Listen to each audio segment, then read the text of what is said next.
কারণটা কি এটা একটু জানতে চাচ্ছিলাম। আপনারা তো অফিসে সব কিছুই জানেন।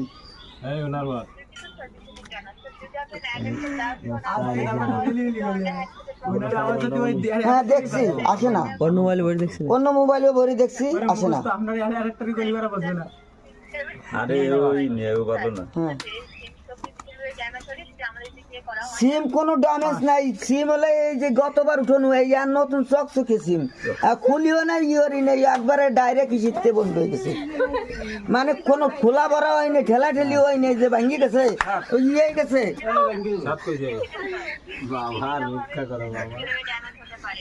ভিডিও করে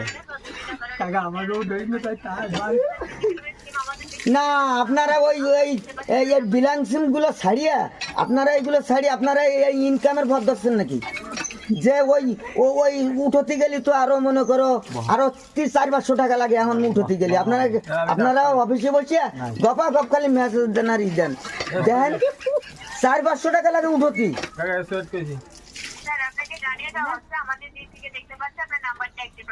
হ্যাঁ নাম্বারটা একটু দেখেন। সিম রিপ্লেস করে 300 টাকা লাগে, হটায় দাও।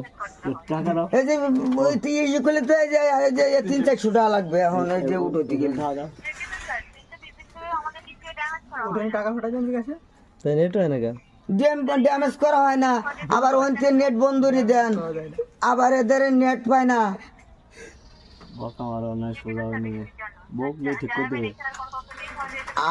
আপনারা অফিসে বসিয়া আমাদের জনগণ রে মানে একবারে বোকা বোকা মানাইয়া ঘুরে বেড়াচ্ছেন কানে দড়ি দিয়ে, তাই তো?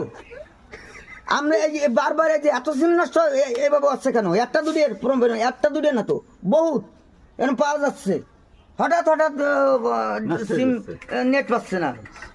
এটা যদি খোলা ভরা হতো, কোনো হতো, কোনো ফাংশন হতো, তাহলে বোঝা যেত হয়তো ভিতরের থেকে লাইন কেটে গেছে বা সিম ড্যামেজ হয়ে গেছে, নতুন সিম। আপনাকে জানিয়ে দেওয়া হয়েছে সিম ফিজিক্যালি ড্যামেজ হলে সেটা আমাদের দিক থেকে করা হয় না। আমরা দেখতে পাচ্ছি আপনার নাম্বারটি অ্যাক্টিভ রয়েছে, বিভিন্ন কারণে ড্যামেজ হয়ে যেতে পারে। আমার সিমের ইটা আপনি চালু করেন ইটা দেখি আমরা একটু পরীক্ষা করি কি হয়। আমাদের দিক থেকে চালু করে সম্ভব না, কারণ আমাদের দেখতে পাচ্ছি আপনার নাম্বারটি অ্যাক্টিভ রয়েছে, নাম্বার শো চলে আসছে স্যার। আপনি হ্যাঁ করে নেবেন।